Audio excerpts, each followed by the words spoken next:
Allow करो, allow करो, allow करो।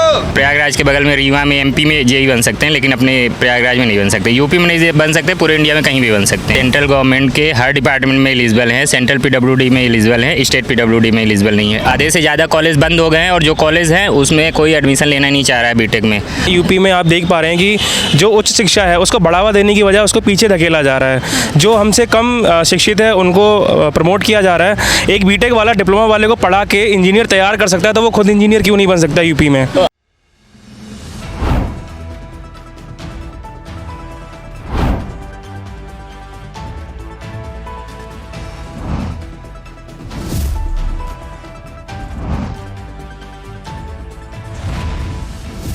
एनटीवी निष्पक्ष, सत्यता की कसौटी। इस वक्त हम राजधानी लखनऊ में मौजूद है और हमारे पीछे आप युवा देख रहे हैं। यहाँ सैकड़ों की संख्या में युवा मौजूद है, उनका धरना प्रदर्शन चल रहा है। आइए बात करते हैं युवाओं से कि उनका किस विषय में धरना प्रदर्शन यहाँ पर जारी है और क्या किसी अधिकारी से उनसे बात हुई है। जी, क्या नाम है आपका? नीतीश पांडे। जी पांडे जी, बताइए किस विषय को लेकर आपका धरना है ये? मैम, जूनियर इंजीनियर की वैकेंसी आई थी यूपी में, यूपी SSC के थ्रू। उसमें केवल डिप्लोमा को अलाउ किया गया है। हम लोग चाहते हैं कि बीटेक को भी अलाउ किया जाए। जी, अभी किसी से मुलाकात हुई? जी, HOD सर से मुलाकात हुई है। वो बोले हैं कि विभाग अध्यक्ष हैं यहाँ के, उन्होंने बोला कि हम शाम तक देखते हैं, लेटर भेज देंगे शासन को, आप लोग तब तक वेट करिए यहाँ पे बैठ के। अच्छा, इस परिसर में कितने समय से मौजूद हैं आप? हम लोग सुबह से आए हुए हैं। सुबह से? हाँ, 9 बजे से। अच्छा, क्या मतलब अभी मांग है आप लोगों की सरकार से? मांग ये है कि देखिए, जो भी कोई भी एग्ज़ाम होता है एक मिनिमम क्वालिफिकेशन होती है। ऐसा तो होता नहीं कि आप मैक्सिमम वालों को बाहर कर दें, मैक्सिमम वालों को बाहर कर दें। तो जो भी एग्ज़ाम होता है जेई का, बाकी स्टेट्स में हो गया और बाकी जो अदर संस्थाएं कराती हैं, सब में हम लोग अलाउड हैं, बीटेक वाले लोग। लेकिन सिर्फ एक यूपी SSC है जिसमें हमको बीटेक वालों को अलाउ नहीं किया जा रहा है एग्ज़ाम देने के लिए। अभी 2800 वैकेंसी आई हैं, नोटिफिकेशन आ गया, हम लोग बाहर हैं उसी की।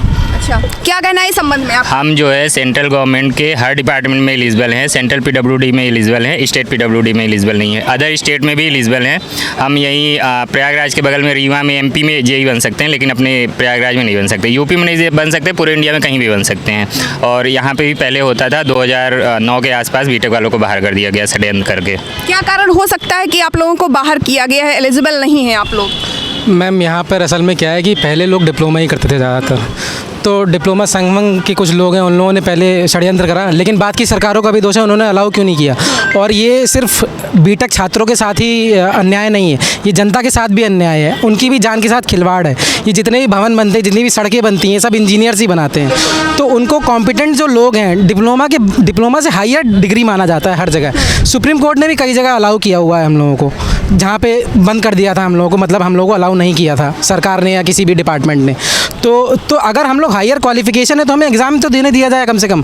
और ये जनता की जान के साथ भी खिलवाड़ है और बीटेक छात्रों के साथ भी अन्याय है, जो कि हायर एजुकेशन है। हायर एजुकेशन को वैसे जो सरकार है वो बढ़ावा दे रही है, लेकिन अगर ये देखा जाए कि नौकरी ही नहीं देगी तो ये किस तरीके का बढ़ावा है? ये तो पैर काटने का काम है कि बच्चे जो है हायर एजुकेशन के लिए जाएंगे ही नहीं। वैसे भी अभी AKTU से पहले 700 कॉलेजेस बीटेक कॉलेज संबंधित थे, अभी इस टाइम पे 250 से 300 हैं। आधे से ज़्यादा कॉलेज बंद हो गए हैं और जो कॉलेज हैं उसमें कोई एडमिशन लेना नहीं चाह रहा है बीटेक में।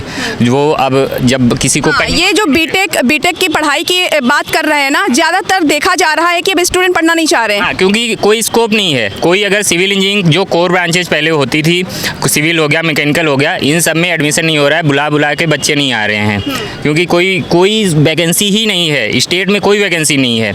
अभी ये हम जो है BRO में जेई बन सकते हैं, MES में बन सकते हैं, CPWD रेलवे में बन सकते हैं, लेकिन यहाँ अपने स्टेट में नहीं बन सकते। और जब किसी को कोई क्वालिफिकेशन है, अगर उसमें अगर स्कोप नहीं होगा जॉब का, तो कोई उसको क्यों करेगा। और लाखों रुपए लगते हैं, कोई इसीलिए जो है कॉलेजेस बंद हो रहे हैं और एडमिशन नहीं हो रहा है। देश में बेरोजगारी जमकर है, मतलब कि युवा जो है सड़क पर आ चुका है। क्या कहना है इसके बारे में? यहाँ अपने भारतवर्ष में मतलब वैसे अपॉर्चुनिटीज़ की वैसे ही बहुत कमी है। और यहाँ यूपी में आप देख पा रहे हैं कि जो उच्च शिक्षा है उसको बढ़ावा देने की वजह उसको पीछे धकेला जा रहा है। जो हमसे कम शिक्षित शिक्षित है उनको प्रमोट किया जा रहा है। एक बीटेक वाला डिप्लोमा वाले को पढ़ा के इंजीनियर तैयार कर सकता है, तो वो खुद इंजीनियर क्यों नहीं बन सकता यूपी में? तो हमारा कोई ऐसा डिमांड नहीं है कि हम किसी को ये बोल रहे हैं कि इनको मत रखो, हम बोल रहे हैं सबको रखो, बेस्ट माइंड आएगा, बेस्ट स्किल। जरूरी नहीं कि हो सकता है सारे बीटेक नहीं सेलेक्ट होंगे, हो सकता है बहुत डिप्लोमा वाले होते हैं, बहुत अच्छे होते हैं, तो दोनों में जो बेस्ट माइंड होंगे वो आएंगे, वो सोसाइटी के लिए बेहतर होगा। कंपटीशन होगा तो बेस्ट माइंड आएंगे, वो अच्छा डेवलपमेंट होगा। इंफ्रास्ट्रक्चर कॉलेज का जो है बहुत अच्छे, यहाँ का यूपी का बहुत अच्छे से डेवलप होगा, लेकिन इस चीज़ों पे ध्यान नहीं जा रहा है। जेई की पोस्ट पे जा रहे हैं, आगे उनके चल को प्रमोट करके ए बना दिया जा रहा है, तो ए की वैकेंसी भी हम लोगों के लिए नहीं आ रही है। नहीं आ रही जी। अच्छा, हमेशा आप संबोधन में देखते होंगे देश युवाओं के लिए बोला जाता है, ये देश का भविष्य है। इसके बाद जो स्थिति बनी हुई है, उसके बाद सरकार के बारे में आपके लोगों की क्या राय है, बताएं। हमारी सरकार से यही राय कि हम लोग को अलाउ किया जाए, सिविल में डिप्लोमा को होल्डर को अलाउ किया है, जबकि इंजीनियरिंग को नहीं अलाउ किया जा रहा है, जिससे उच्च गुणवत्ता वाले इंजीनियर नहीं आ पा रहे हैं, अच्छे से वर्क नहीं हो पा रहा है। जब भी बारिश होती है मानसून सीजन में, आप देखिए सारी रोडें भर जाती हैं, उस पर पानी रहता है, ना तो कहीं निकलने का ना कुछ है। तो इसका कारण क्या है कि जो अच्छे डिप्लोमा स्किल्ड इंजीनियर है वो आ नहीं पा रहे हैं। कुल मिला के सरकार स्किल्ड लोग को आगे लाना नहीं चाहती है, जो उससे कम डिप्लोमा धारक है उन लोग को आगे प्रमोट करना चाहती है, और जो इंजीनियरिंग किए हैं, सिविल डिप्लोमा इंजीनियरिंग कर बीटेक करके बैठे हुए हैं, उनको आगे लाना। युवा सड़क पर आ चुका है, ठीक है, और इसके बाद क्या हो सकता है? ये जो देश है उसको कहाँ पर देखा जा सकता है? जिस तरह से युवा सड़क पर आ गया, धरना प्रदर्शन हो रहा है, पेपर लीक हो रहा है, तमाम ऐसे युवाओं से संबंधित समस्याएं हैं। मैम, पहले तो हम लोग को एलिजिबल किया जाए इसके लिए बीटेक को, तो जैसा चल रहा है वो सही नहीं है इस समय। पहले अलाउ किया जाए, जो स्किल्ड लोग आएंगे तो अच्छा वर्क करेंगे और अच्छे इंफ्रास्ट्रक्चर बनेंगे, ये होना चाहिए, मौका देना चाहिए युवाओं को जो स्किल्ड लोग हैं, ये कहना चाहिए।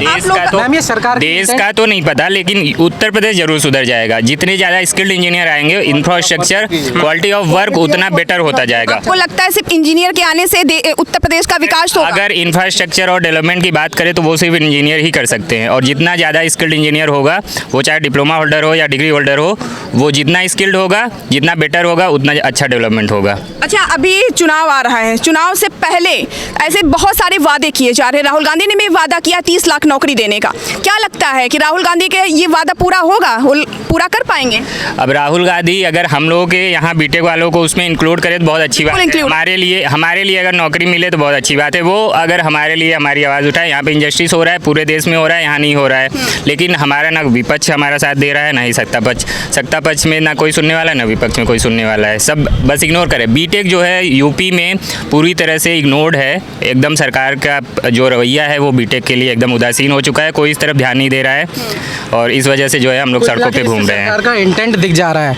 अगर सरकार का इंटेंट होता कुछ करने का कि योग्य लोग आए, योग्य लोगों की भर्ती हो, हम भर्ती नहीं मांग रहे हैं कि नई भर्ती हमारे लिए निकाली जाए, हम ये देख रहे हैं कि हम इतने समय से हम आंदोलन कर रहे हैं, लेकिन सरकार का कुछ इंटेंट ही नहीं है कि अच्छे लोग सरकारी पदों पर आए। तो इससे सरकार का इंटेंट साफ हो जा रहा है कि बीटेक डिग्री को इतने सालों से हम लोग धरना कर रहे हैं, मेल कैंपेन करते हैं, ट्विटर कैंपेन करते हैं, इसके बाद भी अब आपसे कोई नौकरी हम लोग नहीं मांग नहीं रहे हैं। तो इससे सरकार का इंटेंट साफ हो जाता है कि कितनी शिथिल सरकार है। तो सरकार को अपनी नौकरी देंगे तभी तो आप रोजगार पाएंगे, तभी इंजीनियर बनेंगे। बिल्कुल, नौकरी में हमें एलिजिबल ही नहीं किया जा रहा है। हमें अगर आप कंपटीशन देने देंगे तब तो हम आगे एलिजिबल होंगे, तब तो हम देश को सुधार पाएंगे। तो हमें उस चीज़ के लिए एलिजिबल ही नहीं किया जा रहा है। इससे सरकार का इंटेंट दिखता है कि सरकार एकदम शिथिल है इस तरफ से कि नए लोग, अच्छे लोग सरकारी विभागों में आए। और ये धरना जो आपका है कब तक चलेगा और किससे आप लोगों ने ज्ञापन दिया है? जी, ज्ञापन अभी यहीं पर दिया गया और सीएम जी को भी देंगे जी। अभी तो पहले क्या है कि आशीष सर को दिया गया है। हम ये चाहते हैं कि हम आशीष सर कौन है? आशीष सर हमारे ये जे सेवा के जो है अध्यक्ष हैं, ग्रेजुएट इंजीनियरिंग एसोसिएशन के।